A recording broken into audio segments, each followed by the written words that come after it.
Hi there everyone. So this is our third lecture of Unit 3, Divisibility Theory and Canonical Decomposition in the paper 19 MA 212 Algebra and Number Theory. So in this video we are going to discuss about prime and composite numbers. So first look at the definition of prime numbers. So a positive integer p greater than 1 is called a prime if its only positive factors are 1 and p, which means a number divisible by 1 and itself is called a prime number, simply we said. Next definition is composite number. If p is greater than 1 is not a prime, then it is called a composite number. So it is obvious the number n is a composite if and only if there exists an integer a such that a is divides n and 1 less than a less than n. Example 5 is a prime because its only positive factors are 1 and 5. 5 is divisible by 1 and 5 itself. So therefore which is an prime number. But 6 is a composite number because it has factors are 2 and 3. 2 into 3 is 6. So therefore which is an composite. Composite means we have factors. These numbers are called factors. 2 and 3 are called as factors. Note, by definition the integer 1 is neither a prime nor a composite number. So let us have an important theorem. Every integer n greater than or equal to 2 has a prime factor. We are going to prove this theorem by strong inductive method. So it is nothing but similar to mathematical induction. So of course the given statement is clearly true when n is equal to 2. Of course 2 is a one and only even prime number. So clearly we know that this theorem is true for n is equal to 2. So now I am going to assume this statement is true for a positive integer up to k, which means n maximum value is k. So this is up to true up to k means n maximum value is k, where k is greater than or equal to 2. To prove it is true for k plus 1, we are assuming this is true for k and we are going to claim this is true for k plus 1. So in our claim, the first case I'm going to consider, if k plus 1 is a prime, then k plus 1 is a prime factor of itself. Suppose I may going to consider a prime number 11. K plus 1 is a 11 means definitely it contains only one prime because it is divisible by only 1 and 11. 1 is not a prime number, so therefore k plus 1 containing only one prime factor, that is 11. So k plus 1 is a prime number means it contains only one prime factor. Suppose case 2, if k plus 1 is a not prime means it is nothing but obviously a composite number. Of course, it is not prime number means k plus 1 must be a composite number. So it must have a factor, some factors, that factors definitely less than or equal to k. In this such case, I am assuming the one composite number 12. 12 having the factors or like 2, 3, 4, 6, 12. 2 is divide 12. 3 also divide 12, 4 also divide 12, 6 also divide 12, 12 also divide 12. So totally 5 divisors are there for this composite number. So that is of course k is 12. The factors less than or equal to factors or 5 factors are there. So therefore that is obviously less than or equal to k. So therefore k is not a prime means it must have some factors. So in this factor, I may given one example 12 no in the composite case. Here divisors are 2, 3, 4, 6, 12. Among this I may having one prime number 3, right? So of course, by inductive hypothesis, D has a prime factor P. Yeah, in our example itself, I may having one prime factor 3, right? So P is a factor of K plus 1. Suppose K plus 1 is a composite means. Thus, by the strong version of induction, the statement is true for every greater than or equal to 2. So that is every integer greater than or equal to 2 has a prime factors. Hence the proof. So let us move on to the next theorem. Prove that there are infinitely many primes. In this problem, I am going to claim by contradiction method. So assume that there is only a finite number of primes. I need to claim there are infinitely many primes, but I am going to assume contradict manner. It has only a finite number of primes like p1, p2, etc., pn. Consider an integer. A capital N is equal to a product of prime numbers plus 1. We itself considering an integer like that. Of course, this integer must be an even number. Product of prime, not like that. Product of primes gives an even number plus 1. Suppose I am considering 3. 3 into 3 is equal to 6. 6 plus 1 is equal to 7. So definitely, since n is greater than or equal to 2, because product of prime numbers plus 1 obviously greater than or equal to 2. We know that in the previous theorem, every integer n greater than or equal to 2 has a prime factor. Of course, according to that theorem, we can say n has a prime factor. So therefore, n is divisible by some prime pi. Prime factor means what? This is divisible by some prime number. So n is divisible by some prime number pi. We notating that as like pi divides n. And pi divides n is pi divides p1. Of course, pi divides some product of primes, right? I may considering here prime is 3. Product of prime 3 into 3 is equal to 6. So 6 is divisible by 3. So therefore, this is possible. Now, after simplifying, so you just equate by as usual mathematical procedure.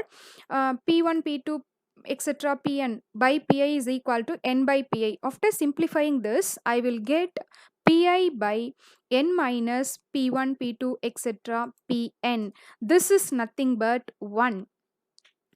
So pi divides 1, which is not possible because 1 is not a prime number.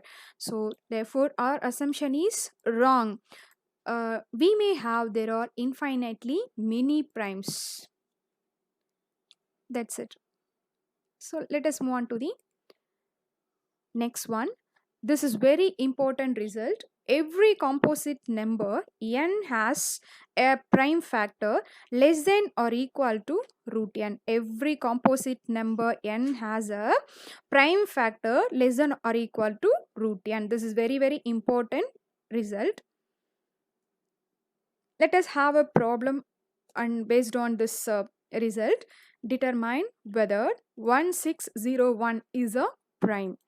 So it's not easy to find primes, whether it is a prime or not. We are using the above result.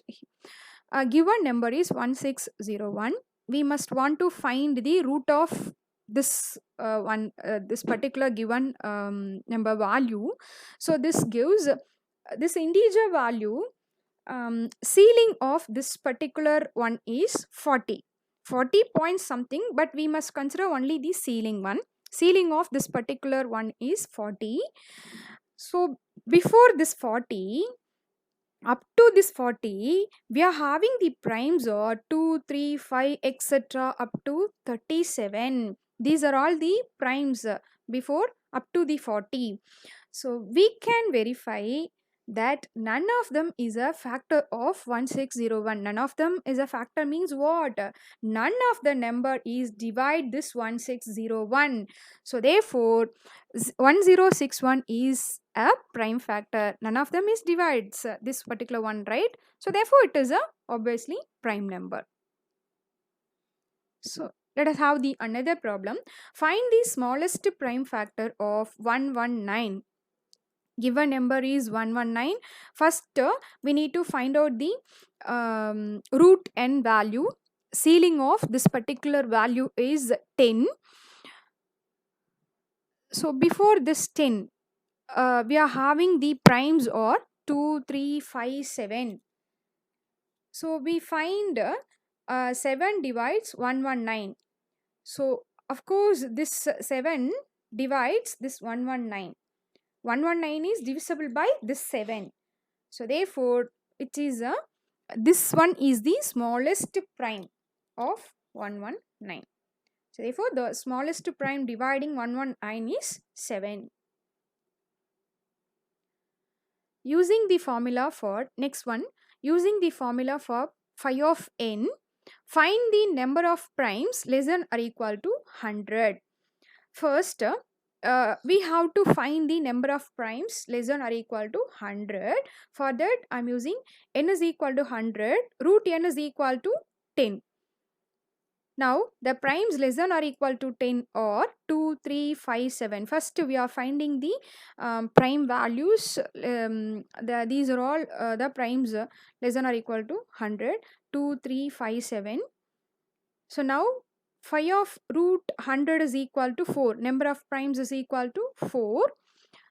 So, it does have one well-known formula. This is the formula for phi of n, which is equal to n minus 1 plus phi of root n minus sum of n by pi plus sum of n by pi dot pj minus sum of n by pi dot pj dot pk.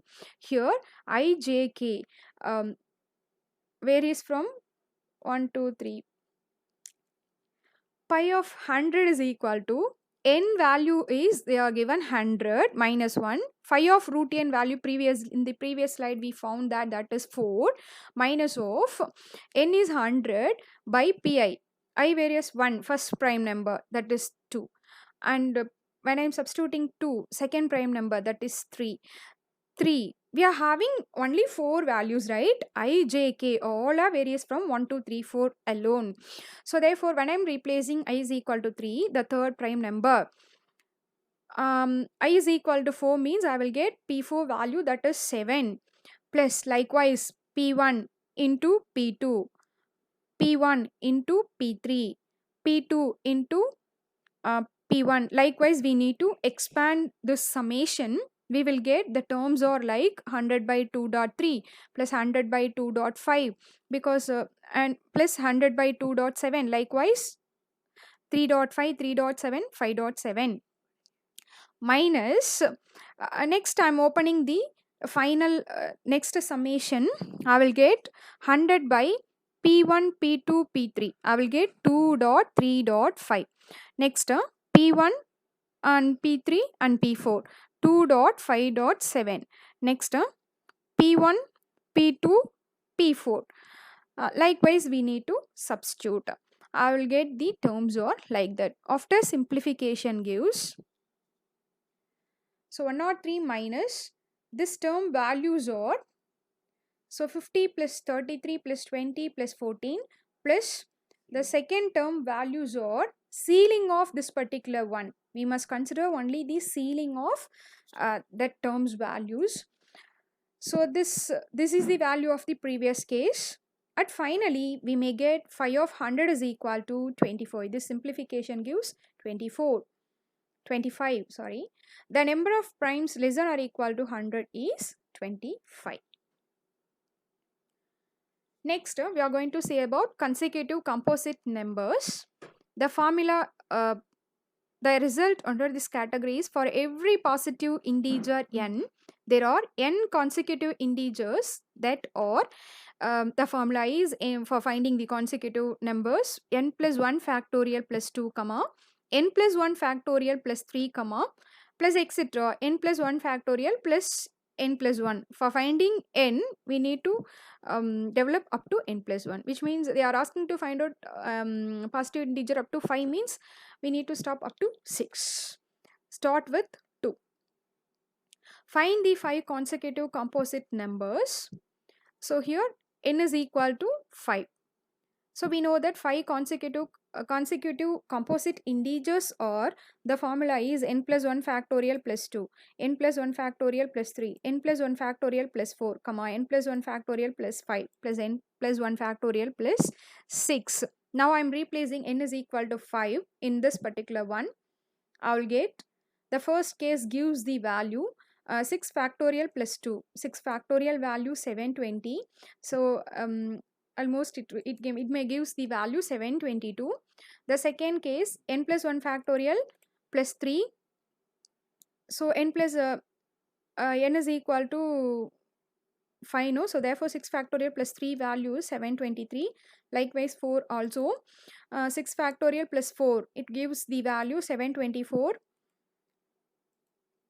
6 factorial plus 5, this value is 725, and 6 factorial plus 6, this is 726. So therefore the 5 consecutive composite numbers are 722, 723, 724, 725, 726. Let us have another problem. Find 6 consecutive composite numbers. So here n is equal to 6. The formula is n plus 1 factorial plus 2, n plus 1 factorial plus 3, etc.